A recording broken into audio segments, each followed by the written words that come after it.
332장입니다. 332장.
네, 안녕하십니까. 네, 먼저 이 하나님의 말씀 요엘서 2장 23절에 있는 말씀을 이렇게 보겠습니다. 네, 자 읽어드리도록 하겠습니다. 요엘서 2장 23절의 말씀입니다. 시온의 자녀들아, 너희는 너희 하나님 여호와로 말미암아 기뻐하며 즐거워할지어다. 그가 너희를 위하여 비를 내리시되 이른 비를 너희에게 적당하게 주시리니 이른 비와 늦은 비가 예전과 같을 것이라. 아멘. 네, 안녕하십니까. 행복한 안식일입니다. 네, 벌써 이렇게 3번 연속으로 이렇게 상용회에 참석해 주신 이 모든 성도님들을 진심으로 감사드립니다. 네, 저는 오늘 이 시간에 이 요엘서를 계속 이어서 오늘 요엘서의 세 번째 시간으로서 하나님의 말씀 요엘서 2장 23절부터 32절의 말씀을 마이크가 갑자기 나왔네요. 네, 이 말씀을 본문으로 하여서 우리에게 주어진 이 두 가지 약속이라는 이 제목으로 성도님들과 그 은혜를 나누기를 원합니다. 네, 이 모든 일을, 그러니까 어떠한 행사나 뭐 어떠한 일들을 진행하기 위해서는 가장 필요한 것이 있는데 그것이 무엇인지 아십니까? 약속. 네, 약속도 필요하죠. 혹은 어떠한 이 행사라고 할 수가 있나요? 행사든 뭐 어떠한 이 프로젝트든 뭐 어떠한 일들을 진행시키기 위해서 이 가장 먼저 해야 하는 것은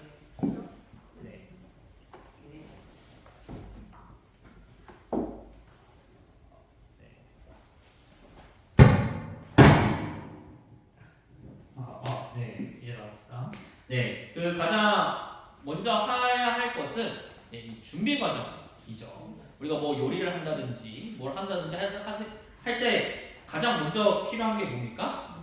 준비 과정이 먼저 필요합니다. 준비 과정이 없이는 우리는 아무것도 진행이 되지 않죠. 그래서 그 어떠한 일을 하든지 간에 무조건 진행되어야 하는 것이 이 준비입니다. 그래서 이 모든 어떠한 일들을 하기 위해서는 총 이 세 가지의 단계가 필요한데, 이 첫 번째는 아까 말씀드렸다시피 준비 과정이 필요하고, 그러니까 이 두 번째는 이 본 행사가 있죠. 그리고 마지막에는 뒷정리가 있습니다. 그렇죠? 우리가 뭐 어떠한 요리를 한다고 해도 이 요리 그 본 요리를 하기 전에 먼저 뭐 재료를 손질한다든지 하는 그런 준비 과정이 있고, 그 다음에 그 재료들을 뭐 볶거나 뭐 하거나 하는 그런 이 본 행사가 있고, 그리고 이제 요리를 다 끝마치고 먹고 난 다음에 뭘 해야 됩니까? 네, 치우고 뒷정리를 해야겠죠. 그래서 이런 것과 마찬가지로 이렇게 이 세 가지의 단계가 있는데, 이 세 단계를 모두 완료해야 우리는 하나의 일을 완벽하게 마칠 수가 있는 거겠죠. 그렇다면 이 세 가지 단계 중에 어디에 가장 많은 시간이 소요될까요? 준비 과정. 그렇죠. 준비 과정이 가장 많은 시간이 소요가 됩니다. 그래서 이 절대적으로 이 사전 준비가 가장 많은 시간과 에너지를 소모하게 되죠. 그렇다면 이 사전 준비는 왜 이렇게 많은 에너지가 필요하고 많은 시간이 필요할까요? 그 이유는 준비가 없이는 아무것도 되지 않기 때문입니다. 그래서 이 세상에 우리는 복음을 전해야 할 뭐가 있죠? 사명이 있습니다. 우리가 이 복음을 전해야 하는 이 메인, 즉 본 행사인 이 사명을 가지고 있는 이 그리스도인들, 복음 전도라는 그 일을 진행하기 위해서도 우리는 무엇이 필요합니까? 사전 준비가 필요한 거죠. 준비 없이 되는 일은 아무것도 없습니다. 그러나 우리는 종종 준비 없이 이 사명을 완수하려고 하는 욕심을 부릴 때가 있죠.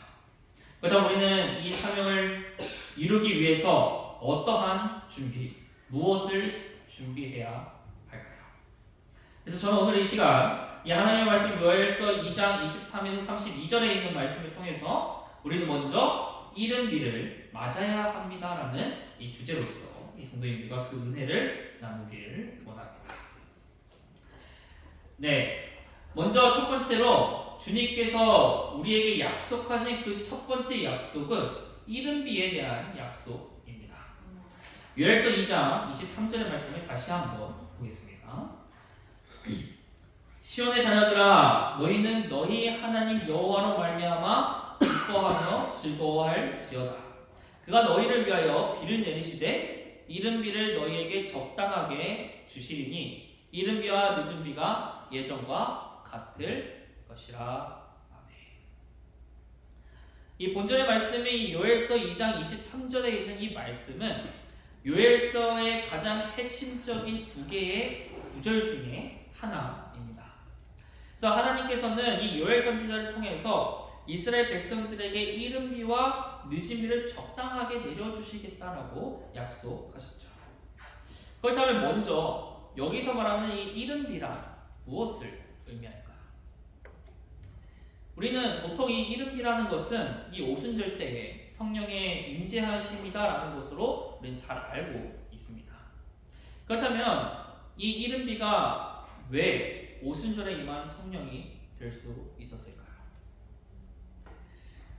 우리가 뭐 항상 이렇게 말하죠. 이른비를 받아야 된다. 혹은 늦은비를 받아야 된다. 라고 이렇게 이야기를 합니다. 그러면은 이 이른비와 늦은비라는 것은 무엇일까요? 우리가 그것을 알기 위해서는 이 뭐 영적인 의미의 이른비와 늦은비가 아니라 먼저 이 이스라엘 지역, 즉 팔레스타인 지역에 있는 그 기후의 때에 내리는 이 이른비가 무엇이고 늦은비가 무엇인지를 먼저 알아야 합니다. 이 이스라엘은 어떠한 지역입니까? 사막 지역이 그쵸, 사막 지역이죠. 우리처럼 이 사이사철 막 비가 내리고 혹은 막 그런 곳이 아닙니다. 그쵸? 이 이스라엘 지역은 사막 기후여서 우리나라에서 당연하게 생각하는 그 계절과는 많은 차이가 있습니다. 그래서 우리가 먼저 그것을 알아야 합니다.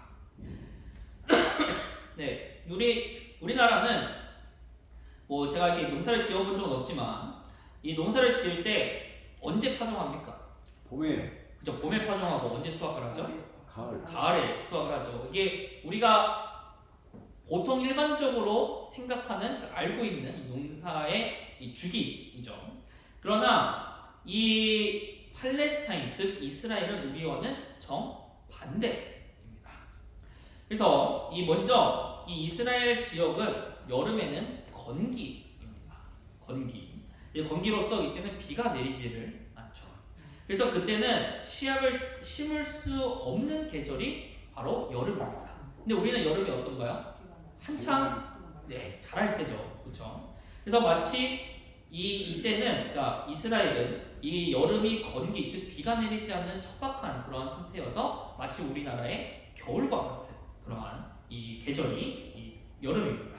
그래서 우리는 겨울에 그 추위 때문에 경작할 수가 없지만 팔레스타인은 여름에 이 비가 내리지 않음으로 인해서 경작을 할 수가 없는 상황이죠.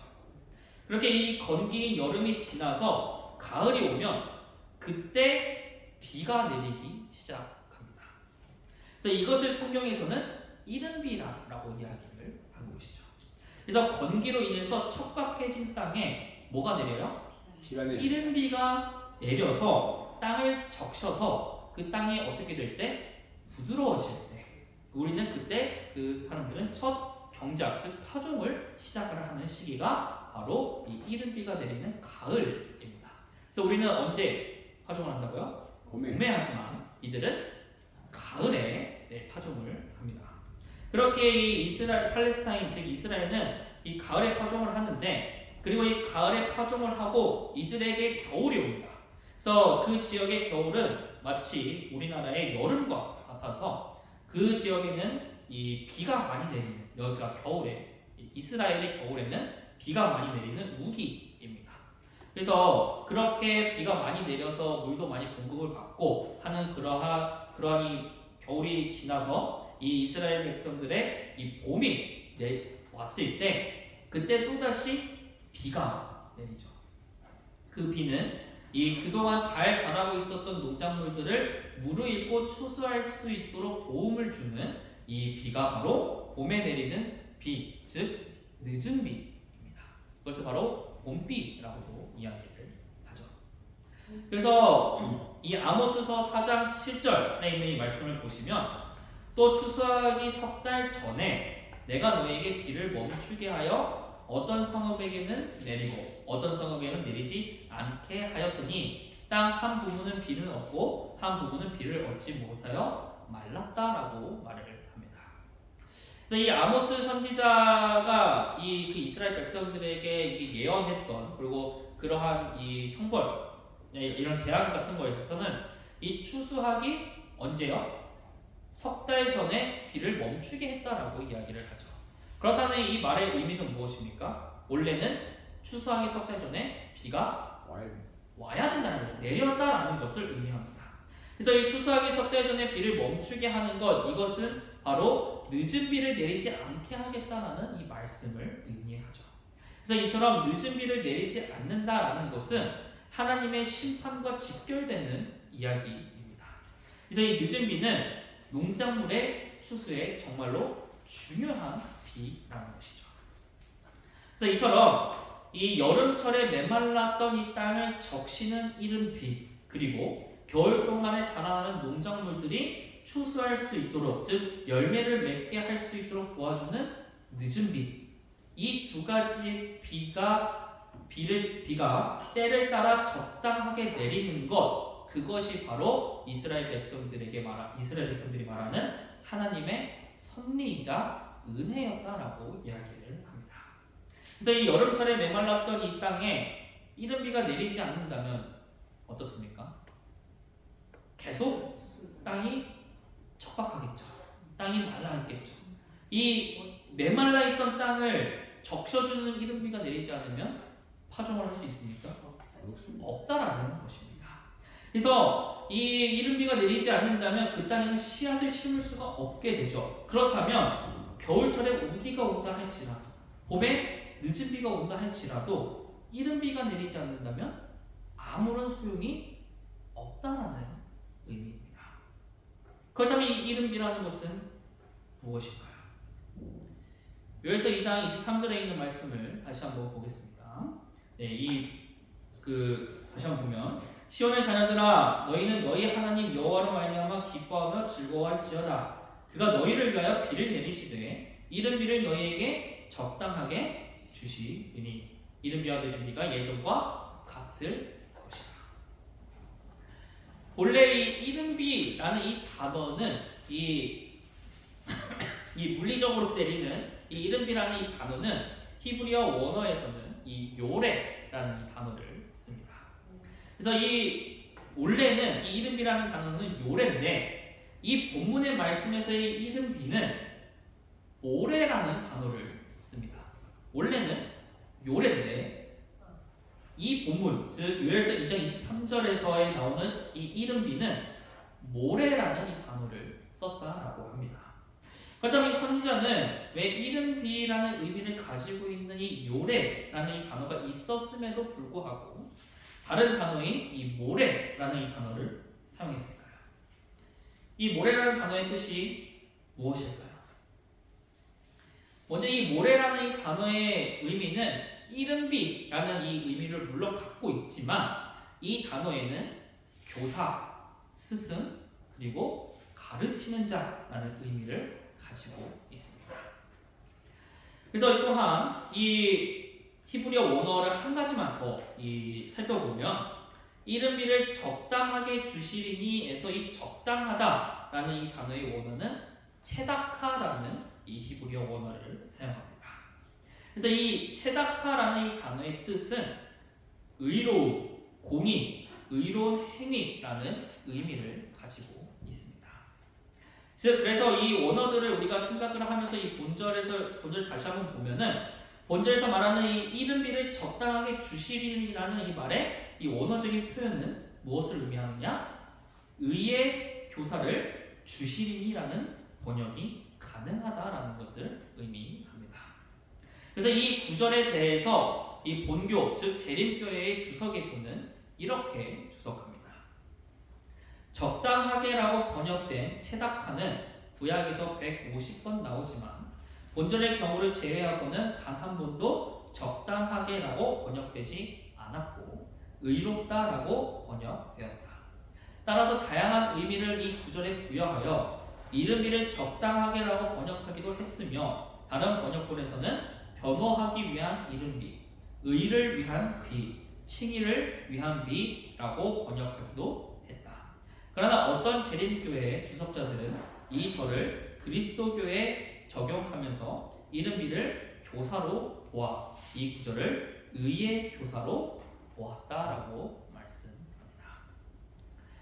주님께서 우리에게 주시기로 약속한 이 이른 비, 이것은 그저 단순하게 오순절의 성령 사건이라고 외워야 하는 그런 단순한 진리가 아니다라는 것이죠. 이것은 하나님께서 요엘 선지자를 통해서 우리에게 주시기로 약속한 의의 교사입니다. 그렇다면 의의 교사는 누구입니까? 성령 하나님이십니까? 물론 맞죠. 그러나 우리에게 의의 교사는 성령 하나님 한 분만이 계시는 것이 아닙니다. 우리의 첫 번째 의의 교사, 그분은 누구십니까? 그쵸? 요한복음 14장 16절에 있는 말씀을 보시면 내가 아버지께 구하겠으니 그가 또 다른 보혜사를 너희에게 주사. 우리에게 첫 번째로 오신 그 의의 교사는 누구라고요? 예수 그리스도. 우리의 첫 번째 이름이 그분은 바로 예수 그리스도시다라고 성경은 말합니다. 주님이신 예수님께서 우리에게 또 다른 보혜사를 너희에게 주시겠다라고 우리에게 약속하신 것이죠. 하나님께서 요엘 선지자를 통해서 우리에게 약속하신 그 첫 번째 약속은 바로 이른비입니다. 그리고 이 이른비는 예수님의 이 오순절의 성령 임재보다도 먼저 전인 예수 그리스도의 초림을 의미하죠. 두 번째로 우리에게 약속하신 이 약속은 바로 성령님의 임재하심입니다. 요엘서 2장 28절에서 29절에 있는 이 말씀을 보시면 그 후에 내가 내 영을 만민에게 부어주리니 너희 자녀들이 장래일을 말할 것이며 너희 늙은이들은 꿈을 꾸며 너희 젊은이들은 이상을 볼 것이며 그때 내가 또 내 영을 남종과 여종에게 부어줄 것이며. 하나님께서 이 요엘 선지자를 통해서 우리에게 약속하신 것은 바로 그분의 영을 만민에게 부어주실 것이다 라고 약속하셨습니다. 요엘서 2장 23절과 28절은 요엘서에서 가장 핵심이 되는 두 구절입니다. 이 약속은 바로 우리에게 보혜사를 약속해 주시는 구절이며 또한 늦은 비, 즉 마지막 때에 우리가 살아남을 수 있는 방법을 미리 알려주는 구절들입니다. 그래서 요엘서 2장 28절에서는 너무나도 명백하게 오순절 성령 임재의 사건을 알려주고 있죠. 그 이유는 바로 사도 베드로가 이 성령의 임재, 그 오순절 때 성령의 임재의 그 경험을 하고 난 후에 3천 명의 이 회심자들 앞에서 했던 그 설교에서 바로 이 요엘서 2장 28절을 인용했기 때문입니다. 사도행전 2장 16절에서 18절의 말씀을 보겠습니다. 이는 곧 선지자 요엘을 통하여 말씀하신 것이니 일러스되 하나님이 말씀하시기를 말세에 내가 내 영을 모든 육체에 부어주리니 너희의 자녀들은 예언할 것이요 너희의 젊은이들은 환상을 보고 너희의 늙은이들은 꿈을 꾸리라.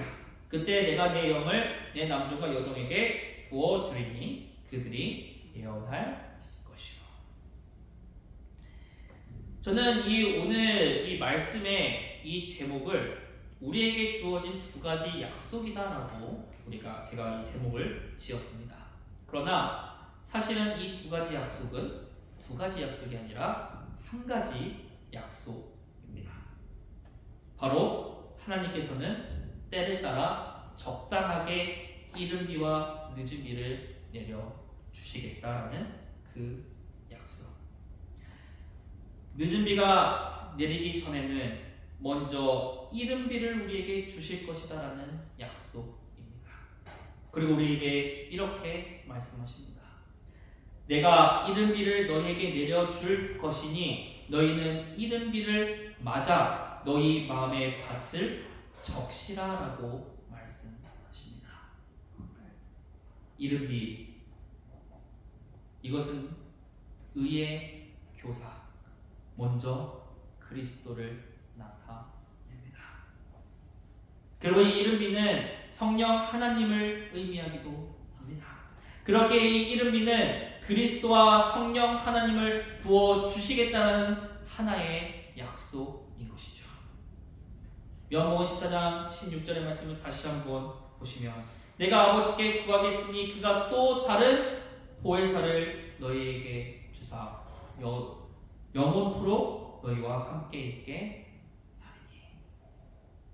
시대소망 669페이지의 말씀을 보겠습니다. 성령께서는 그리스도의 대표자이시나 인간적인 개체로 계시지 않으시며 따라서 자주 하신다. 스스로 계신다라는 의미죠.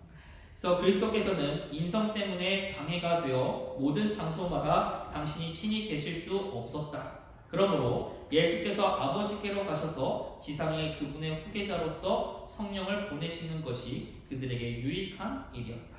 그렇게 되면 장소 때문에 또는 그리스도와 개인적인 접촉을 할 수 없기 때문에 유익을 얻지 못할 사람은 한 사람도 없을 것이다.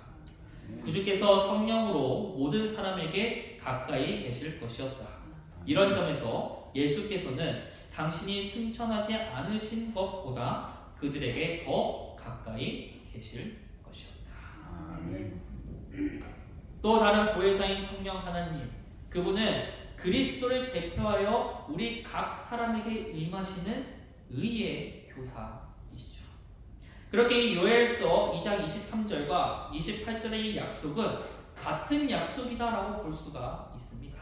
그리고 이 이른비를 경험한 사람들, 그들의 특징은 무엇이다라고 말합니다.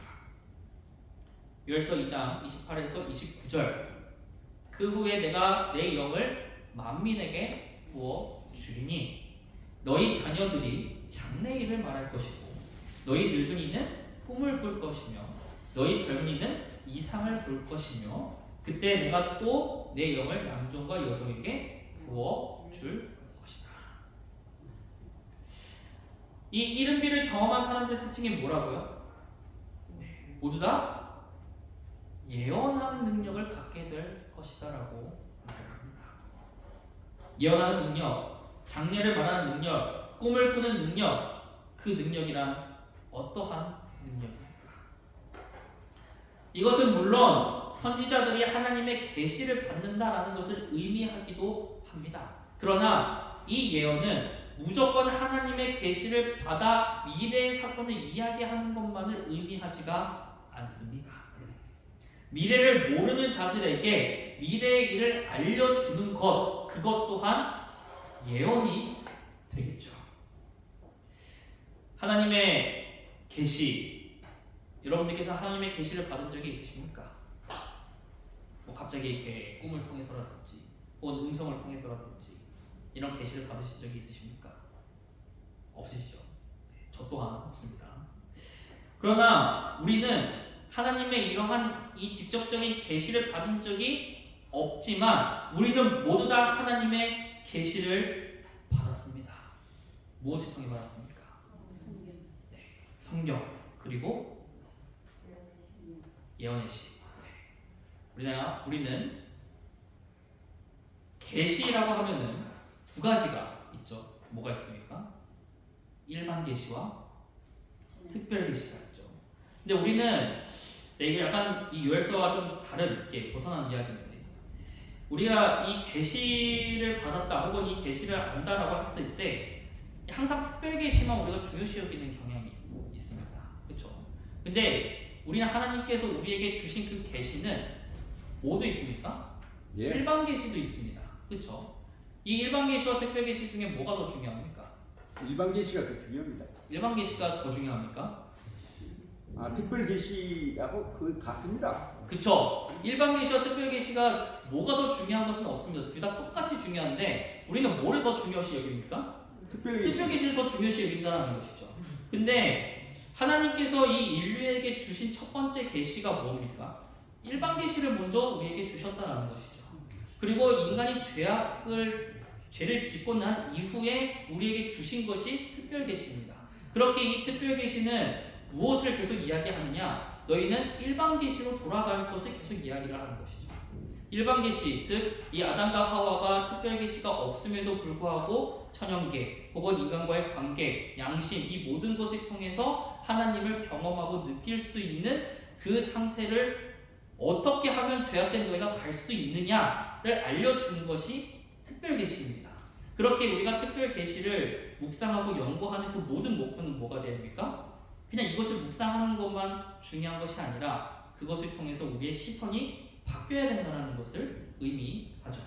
그래서 어찌됐든 간에 우리가 하나님께서 우리에게 주신 그 계시, 그것은 바로 우리가 이 성경과 혹은 이 천연계와 이 예언의 신과 이 모든 것을 통해서 우리는 모두 다 계시를 받은 존재입니다.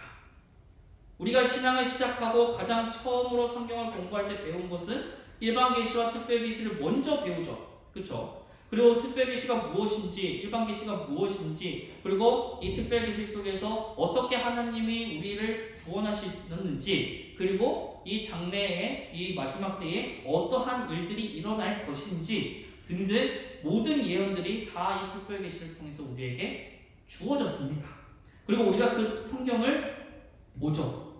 그렇다면 우리는 이 성경을 읽는다면 우리는 모두 다 하나님의 계시를 받는 것과 똑같습니다.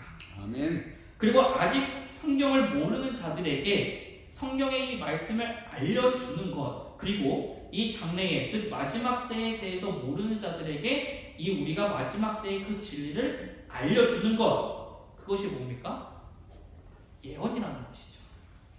마지막 때, 즉 지금 장래의 일을 모르는 자들에게 장래의 일을 알려주는 게 예언이잖아요. 그렇죠? 왜 이것이 예언이 아니고서 도대체 무엇이 예언이냐라는 겁니다.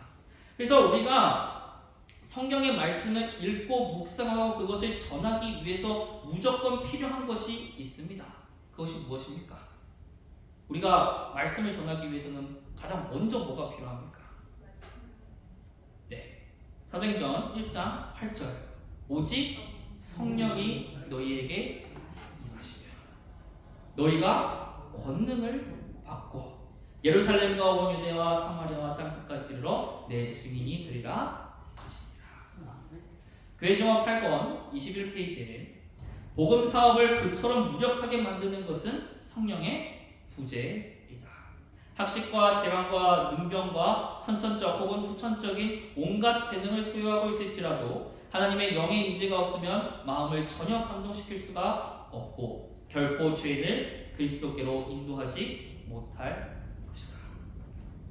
우리는 성령의 임재하심이 없이는 아무것도 할 수 없습니다. 하나님의 계시인 이 성경의 말씀, 이 말씀조차도 성령의 인도하심이 없이 읽는다면 이것은 우리에게 계시가 될 수가 없고 그저 판타지 소설과 다를 바가 없습니다. 즉 늦은 비, 이 수많은 재림교인들이 기다리고 고대하는 것이 바로 늦은 비이죠. 늦은 비. 마지막 때에 강력한 성령의 임재하심이 있어서 갑자기 복음 사역이 잘 되고 마치 오순절에 성령의 임재의 그 사건이 다시 한번 일어나 수많은 영혼들을 인도하고 폭발적인 복음 사역이 될 것임을 우리는 기다리고 있습니다. 그래서 우리는 항상 이렇게 말하죠. 이 늦은 비가 임하기만 한다면. 그렇게 우리는 늦은 비를 고대하고 늦은 비가 임하기를 기다리고 있습니다. 그러나 우리는 이 늦은 비를 맞기 전에 먼저 무엇을 맞아야 합니까? 이른 비를 맞아요. 이른 비를 받았는지를 먼저 확인해야 합니다. 이른 비가 없이 오는 늦은 비는 아무런 의미가 없습니다. 왜냐하면 이른 비가 없으면 파종을 할 수가 없기 때문이죠.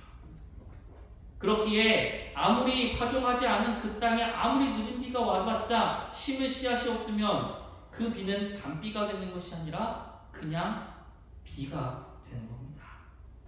그래서 우리는 먼저 이른 비를 받았는지 먼저 확인해야 합니다. 우리는 이른 비, 이 비는 그저 오순절 성령의 임재하심으로 생각하고 끝내는 경우가 많이 있습니다. 그래서 이것은 나와는 상관이 없는 사건이다라고 생각을 합니다. 우리는 그저 늦은 비가 임하기만 하면 다 된다라고 생각을 하죠. 그러나 이른 비의 사건, 이것은 정말로 끝난 사건입니까? 나와는 상관이 없는 사건입니까? 이 이른 비에 대한 이 예언의 신의 이 말들을, 글들을 조금 길지만 제가 한번 읽어드리도록 하겠습니다. 목사와 복음 교역자에게 보내는 권면 506에서 507페이지에 있는 말씀입니다. 이 땅의 농작물을 익히는 이 땅의 농작물을 익히는 늦은 비는 교회로 하여금 인자의 오심을 위해 예비되도록 하는 영적인 은혜를 대표한다. 그러나 이른 비가 내리지 않는다면 생명이라고는 전혀 있을 수 없을 것이다. 푸른 색깔의 싹이 솟아나지 않을 것이다. 이른비 소나기가 제 일을 하지 않는다면 늦은 비는 그 어떤 씨앗도 완성시켜 줄 수가 없다. 많은 사람들은 이른비를 받는 일에 엄청나게 크게 실패했다. 그들은 하나님께서 그들을 위해 그렇게 준비해 주신 모든 유익들을 얻지 못했다. 그들은 늦은 비에 의하여 부족함이 채워질 것으로 기대한다. 은혜가 차고 넘치도록 베풀어질 때 그들은 그것을 받기 위하여 그들의 마음을 열려고 계획하고 있다. 하나님께서 인간의 심령 속에서 시작하신 당신의 빛과 지식을 베풀어 주시는 사업은 끊임없이 앞으로 추진되어야 한다. 모든 개인마다 자기 자신의 필요성을 인식해야 한다. 심령 속에서 모든 더러운 것이 비워지고 성령의 내재를 위해서 심령은 정결하게 되어야 한다. 초대교회의 제자들이 오순절의 성령의 부어지심을 위해 준비된 것은 고백과 죄에서 떠나는 일, 기도와 하나님께 자기 자신을 헌신하는 일을 통해서였다. 동일한 일이 더욱 크게 현재 이루어져야 한다. 아멘. 이 사도행적 55페이지에 있는 말씀도 한번 제가 읽어드리도록 하겠습니다. 그러나 오늘날 하나님의 교회의 신자들이 모든 영적 성장의 근원 되신 분과 살아있는 연결을 맺지 않는다면 그들은 추수 때를 위하여 준비되지 못할 것이다. 끊임없이 새로운 은혜의 공급을 받는 사람만이 매일의 필요에 알맞는 권능과 그 권능을 사용할 능력을 받을 것이다. 그들은 영적인 권능의 특별한 부으심을 통하여 영혼 구원 사업에 기적적으로 적합하게 될 어떤 미래를 고대하는 것이 아니라 자신들을 날마다 하나님께 복종시킴으로 그분이 그들을 그분의 사용 목적에 적합한 도구로 만드시게 할 것이다. 날마다 그들은 그들의 활동 범위 안에 있는 봉사의 기회를 활용한다. 날마다 그들은 그들이 어느 곳에 있든지 가정에서 어떤 대수롭지 않은 노동을 하거나 유용한 공공 분야에서 일하거나 주님을 증거한다. 영감의 글을 작성하신 선지자 엘렌 화이트 여사는 우리에게 이렇게 말씀합니다. 이른 비가 없이는 늦은 비는 아무런 의미가 없다. 그러나 많은 사람들은 이 이른 비를 받는 일에 크게 실패했다. 그들은 그들의 부족함이 늦은 비에서 채워질 것으로 기대한다. 그러나 이른 비를 받지 않은 자들에게는 늦은 비는 아무런 소용이 없다. 오순절 성령의 부어지심을 받았던 그때의 사건이 현재에도 이루어져야 한다. 그것은 날마다 죄에 대해서 고백하고 회개하고 성령의 인도하심을 구하고 기도하고 자기 자신을 헌신하는 그러한 일이다라고 말씀합니다. 마지막 때에 임할 늦은 비를 받기를 원하십니까? 마지막 때에 우리에게 임할 강력한 성령의 임재하심을 경험하시길 원하십니까? 아멘. 그렇다면 지금부터 이 늦은 비를 받기 위해서 준비하시길 간절히 바랍니다. 아멘. 이른 비, 즉 날마다 우리에게 임하시는 그 성령의 능력이 없이는 날마다 척박해지는 우리의 마음밭을 적셔주는 이른 비가 없이 우리는 항상 넘어질 수밖에 없습니다. 이 오순절 성령의 임재하심을 받았을 때 그들이 그 오순절의 그 성령 임재를 받을 그 사건 이전에 이 제자들은 무엇을 했습니까? 그들은 다락방에 모여 기도했죠. 근데 저는 이 사건을 봤을 때 참으로 이해가 가질 않았습니다. 왜냐하면 이 제자들이 모여가지고 이 다락방에 모여서 이 기도를 하는 그 시기는 어떠한 시기인가요? 예수님께서 승천하셨을 때잖아요.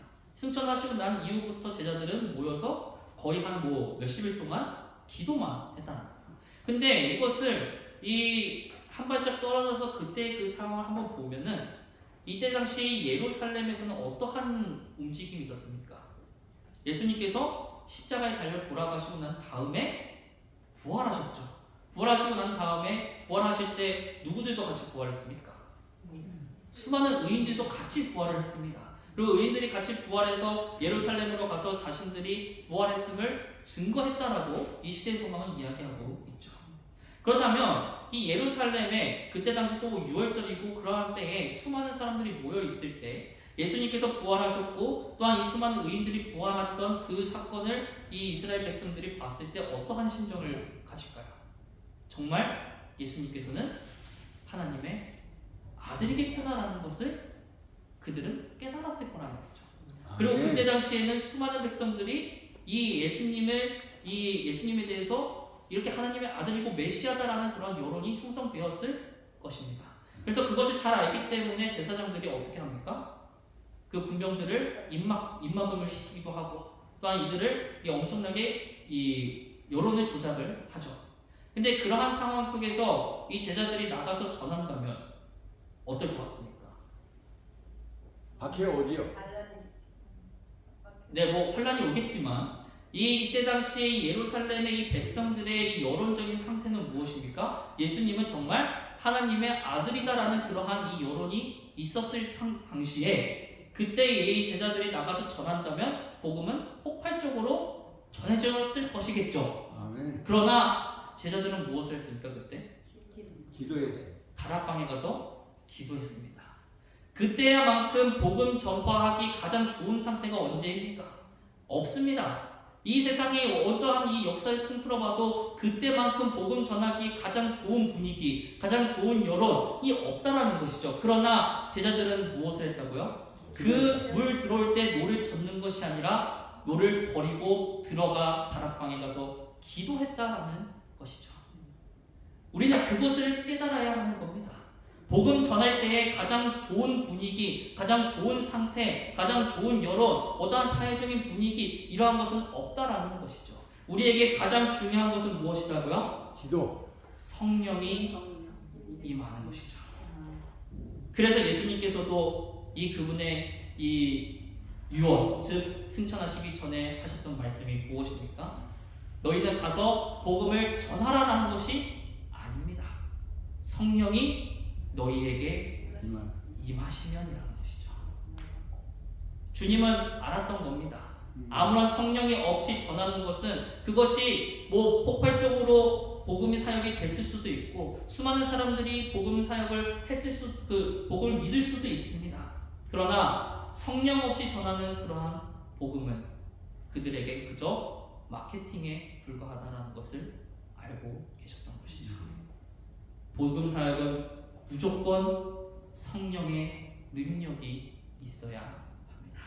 아멘. 그렇게 이 제자들은 가장 좋은 그 시기에 그들은 지금 나가서 전해야 합니다. 기도할 때가 아니라 나가서 전해야 합니다라는 것이 아니라 그들은 기도를 했다라는 것이죠. 가장 좋은 시기를 그들은 포기했습니다. 그리고 그들은 포기하고 성령을 구했죠. 이 세상의 수많은 유혹과 핍박과 넘어짐으로 인해서 우리는 날마다 이 마음이 황폐해집니다. 날마다 우리의 밭이 척박해지고 날마다 우리의 마음밭은 갈라집니다. 그렇게 우리는 날마다 회개와 고백과 기도와 헌신으로 인한 그 성령의 적셔주심이 없이는 우리는 늦은 비는 아무런 소용이 없는 것이죠. 그렇게 이 말씀을 마치면서 저 여러분 모두 먼저 이른 비를 구하시길 간절히 바랍니다. 아멘. 복음사역 영혼을 추수하는 그 일을 위해서 우리가 꼭 거쳐야 할 그 준비 과정. 그리스도인으로서 가장 큰 힘을 쏟고 가장 많은 시간을 투자하고 가장 집중해야 하는 그 준비 과정, 그것은 늦은 비를 기다리는 것이 아닙니다.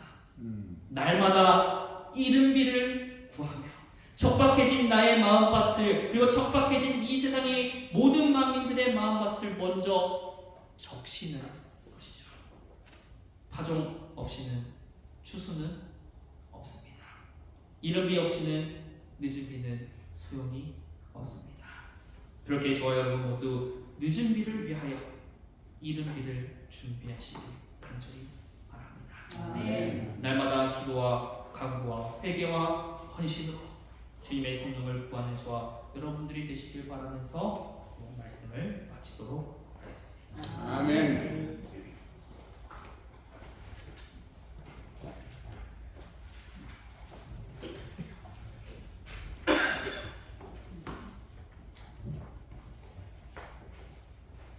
이백 278장입니다.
하늘에 계신 하나님 아버지, 오늘 저에게 이 안식일을 주심에 정말 감사드립니다.